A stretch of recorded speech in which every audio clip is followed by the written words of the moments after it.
Nabil Lasri, salam alaikum. Comme ça. Merci d'avoir accepté cette interview pour le site Art de Savoir. J'aurais quelques petites questions à vous poser. La première, vous n'êtes pas sans savoir les échéances électorales importantes qui arrivent, notamment les présidentielles puis après les législatives. Certaines parties de la communauté, il y a un certain discours qu'on entend qui tend à dire que le vote est illicite, islamiquement parlant, qui est haram. Qu'avez-vous à répondre à ce discours? Alors c'est vrai que ce discours, il commence à faire florès, notamment sur Internet, et puis c'est vrai que quand les gens nous appellent, etc., on a beaucoup de gens qui nous reprennent un peu ce propos. Alors il faut dire des choses, il faut rappeler un certain nombre d'évidences par rapport à cette question-là. Quand on pose la question en islam, il faut poser les questions d'abord aux gens de science, mais aux gens de science qui vivent la même situation que celui qui pose la question. Et moi je ne comprends pas aujourd'hui pourquoi des gens qui posent cette question se retournent vers des savants ou vers des ulamas qui ne vivent pas la situation en Europe et qui vivent à des milliers de kilomètres et qui ne maîtrisent pas le contexte, les circonstances, les conditions de notre existence. Or, quand on voit comment l'islam, les fuqaha, les ulama adoptent des attitudes, la moindre des choses c'est de poser des questions à ceux qui vivent la situation. Ça renvoie à qui? Ça renvoie à des savants, des illustres savants de l'islam, comme Shihab ad-Din al-Qarafi, qui dit que quand quelqu'un vient me poser une question, la première des choses que je fais, c'est que je le renvoie dans son pays d'origine pour pouvoir lui dire « Va dans ton pays et demande aux savants de ton pays ». Parce qu'eux maîtrisent le contexte, la coutume, les circonstances, et se sont plus à même de pouvoir répondre à ta question. Et c'est exactement ce qu'a fait également Shafi'i, quand il se déplace de Bagdad au Caire, et change un certain nombre de dispositions dans le fiqh, parce que la réalité socio-économique, politique change entre deux situations. Donc, il faut demander, il faut poser la question. Cette question-là est à poser aux gens de science qui vivent en Europe. Et Dieu sait qu'il y en a beaucoup.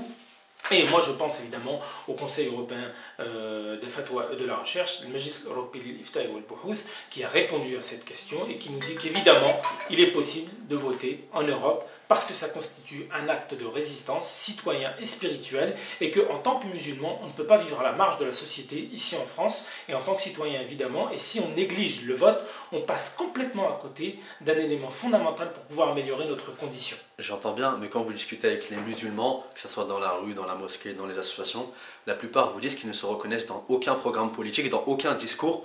Et quand je dis dans aucun discours, c'est en allant de l'extrême droite jusqu'à l'extrême gauche. Et je serais tenté de vous dire, vous, à titre personnel, pour qui allez-vous mettre votre bulletin dans l'urne? Et sur quoi avez-vous basé votre choix? Alors évidemment, je réponds à titre personnel, mais je fais partie de ces gens-là d'une certaine manière. Il faut bien comprendre le raisonnement. Moi, pour ces élections, précisément, pour les élections présidentielles, je ne me reconnais pas dans l'offre politique traditionnelle. Mais avant de dire ça, peut-être, il faut rappeler les critères. Quels sont les déterminants? Qu'est-ce qui va présider à mon vote lors de ces élections? Évidemment, j'ai 4 critères, moi, pour pouvoir évaluer le programme des candidats. Le premier, c'est le traitement, la position des candidats vis-à-vis de l'islam et notamment leur degré, entre guillemets, d'islamophobie. Pas parce que ça concerne l'islam seulement, c'est parce que la valeur d'un projet, d'un programme et d'un candidat se mesure au traitement qu'il fait à sa minorité. Donc pour moi, la question d'islam et de l'islamophobie est fondamentale. La deuxième, c'est la question de la Palestine. Quelle est la position du candidat sur cette question-là, fondamentale également pour moi, parce qu'elle illustre la question de la justice internationale. Quelqu'un qui se tait sur la spoliation et l'humiliation aujourd'hui en Palestine ne peut pas se prévaloir ici d'être garant de la justice sociale. Donc là, il y a une contradiction. Le troisième des critères, c'est la question des valeurs familiales et notamment tout ce qui concerne la famille. Et le quatrième des critères, c'est le projet économique, social et écologique. Quand je prends ces 4 critères, dans tous les partis politiques, il y a des choses qui me dérangent tellement qu'ils font que je ne peux pas voter pour eux. Mais pour qui alors? Vous savez très bien que le vote blanc n'est pas reconnu en France. Oui, alors juste pour pouvoir terminer. Sur la question de l'islam et de l'islamophobie, on voit tous les partis, un degré ou un autre, être traversés de forts courants islamophobes. Et je ne vais évidemment pas parler de l'UMP, du PS, puisque c'est évident, et de l'extrême droite, mais également à l'extrême gauche. C'est-à-dire que là, je ne peux pas voter pour eux vis-à-vis de leur traitement, de leur regard, de leur stigmatisation, de leur rejet qu'ils nourrissent à l'égard de l'islam et de l'image du musulman. Sur la question de la Palestine, à part les Verts et l'extrême gauche, tous les partis, notamment l'extrême droite, le PS et l'UMP, se font le relais de manière scandaleuse de la position et de la politique inique, injuste d'apartheid du colonialisme israélien. Donc là, je ne peux pas voter pour ces partis. Par contre, sur la question des valeurs familiales, force est de constater que je suis de droite et pas de gauche. Et sur cette question-là, je ne pourrais pas voter à gauche. Pour les autres questions, je ne peux pas voter à droite, et pour cette question-là, je ne peux pas voter à gauche, parce que ma spiritualité qui imbibe mon quotidien fait que je ne peux pas, en tant que musulman, valider un projet de société qui permettra, excusez-moi, moi maintenant je le dis. Mais pour qui alors les internautes de Arbre de Savoir veulent savoir oui, Nabil Nasri pour qui il va voter? J'arrive pour ça. Mais juste pour finir, je ne peux pas voter pour un parti qui validera l'adoption pour des couples homosexuels. Je ne peux pas, en tant que musulman, l'admettre, et je ne peux pas mettre mon bulletin dans l'urne et dans l'isoloir à un parti qui validera ce projet de société. Voilà, donc maintenant, moi c'est clair. Maintenant, qu'est-ce que je ferai? Je voterai, j'irai voter, parce qu'il faut faire comprendre aux musulmans que l'acte électoral est un moyen de résistance et de contribution. Maintenant, je vais voter, et je ne me reconnais pas, et je refuse qu'on m'enferme dans cette offre politique droite ou gauche, et je vais envoyer un signal clair au personnel politique et à la classe qui nous dirige. C'est que je vais voter pour vous montrer qu'en tant que musulman, j'ai saisi l'importance du vote, mais que je vous donne un signal et un message. L'avenir se construira désormais avec nous. Rendez-vous en 2014. Qu'est-ce qui se passera en 2014? Pourquoi en 2014? Parce qu'il y a des élections. Et 2014, c'est très rapide, c'est demain, c'est dans 2 ans. Mais c'est maintenant que ça se prépare. Parce qu'il y a des élections cantonales, municipales et européenne. Le problème des musulmans souvent, c'est qu'ils se réveillent 2 semaines ou 2 mois avant l'élection en se posant la question pour qui on vote, etc.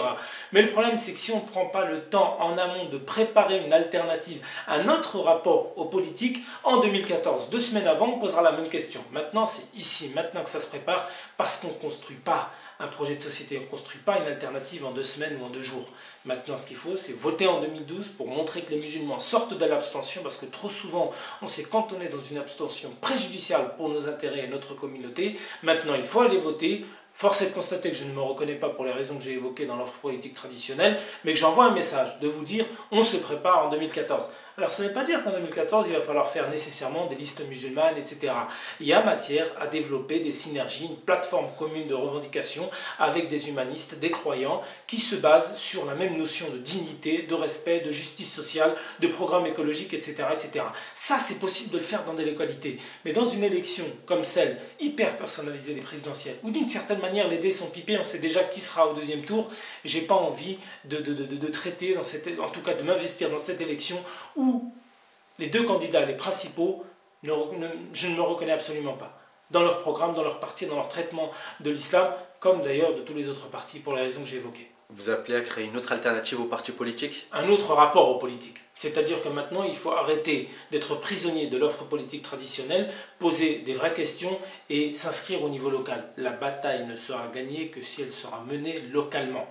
Et ce sera, Inch'Allah, demain la synergie, l'harmonisation, la conjugaison de tous ces efforts au niveau local qui peut-être, Inch'Allah, dans plusieurs années, permettra une véritable alternative pour les musulmans, des humanistes et des croyants de toutes obédiences sur un programme, pourquoi pas, Inch'Allah, un jour basé sur la dignité, le respect, les traditions, les valeurs qu'on défend, etc. Et une inspiration, moi, islamique, qui guide mon vote et qui fait qu'aujourd'hui, je ne peux voter ni à droite ni à gauche, mais qu'en même temps, je m'inscris dans cette trajectoire électorale, politique et citoyenne qui fait que je vote. Exister, c'est exister politiquement. Il faut y aller. Ça, c'est ma position à moi. Mais Inch'Allah, voilà, il faut y aller. Si j'ai bien compris, pensez-vous qu'une des manières de lutter contre le climat islamophobe qui est actuellement, disons les choses, c'est de faire prendre conscience aux politiques qu'il y a un vote musulman et qu'il ne peut pas taper sur la communauté musulmane, je dirais, comme ça, sans conséquence électorale directe? Tout à fait.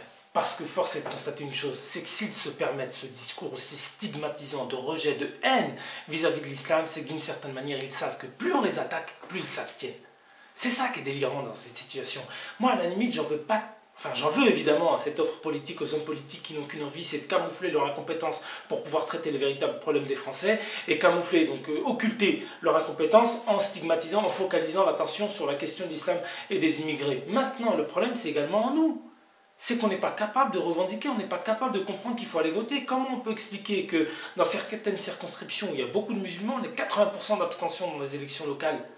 Donc maintenant, il faut que nous puissions faire un travail d'introspection, d'éduquer, parce que l'éducation est fondamentale. La compréhension de tout ce qu'on vient de dire, ça passe par tout un programme de formation, d'éducation, dans les associations, dans les quartiers, dans les mosquées également. Et tout ça, il faut le décliner dans la réalité. Et Inch'Allah, si on arrive à faire comprendre cette vision des choses aux musulmans lambda, et qu'on a davantage de participation politique, on verra que le personnel politique agira différemment vis-à-vis de l'islam et des musulmans. Et qu'ils arrêteront cette politique de la peur, cette industrie de la peur qui n'a qu'une fonction finalement, encore une fois, c'est de focaliser l'attention, de viser, de stigmatiser une seule et même communauté parce que ça les arrange, ça leur permet d'occulter leur incompétence ailleurs. Et il faut rappeler les véritables problèmes des Français, les véritables sujets de préoccupation qui sont le pouvoir d'achat, le chômage, la précarité, la relégation sociale, la guerre au service public, la crise économique. Ça fait maintenant plusieurs semaines qu'on n'entend que parler de halal, d'islam, etc. Et on n'entend plus parler de crise économique, de dette, etc., etc. Donc ce qu'il faut dire et rappeler une dernière fois, votez. Là j'ai donné mon avis personnel, ce que je ferais. Après, c'est évidemment, les musulmans, il y en a beaucoup qui ne partagent pas ce que je dis, libre à chacun de faire ce qu'il souhaite, mais il y a quand même un virage en 2014 des élections locales, cantonales, municipales, qui fait que si jamais on le loupe, on n'a rien compris. Donc, Inch'Allah, tout ça, ça prend du temps, mais je suis confiant. L'avenir est à nous. Nabil, merci d'avoir répondu à cette interview en toute franchise et de nous avoir donné votre avis personnel, parce que des fois, c'est dur à avoir, normal, justement. Normal. Le mot de la fin pour les internautes de Havre de Savoir, qu'avez-vous à leur dire? Écoutez, j'étais hier au Havre avec vous, ça m'a fait super plaisir en espérant vous retrouver prochainement. Et derrière les jeunes du Havre, j'espère m'adresser aux jeunes de la communauté. Il faut qu'on puisse faire ce que vous faites, travailler sur l'éducation et faire en sorte qu'on soit des musulmans spirituellement forts, islamiquement formés, pour demain être politiquement intelligents. Ça sera le mot de la fin. Barakallahu fik.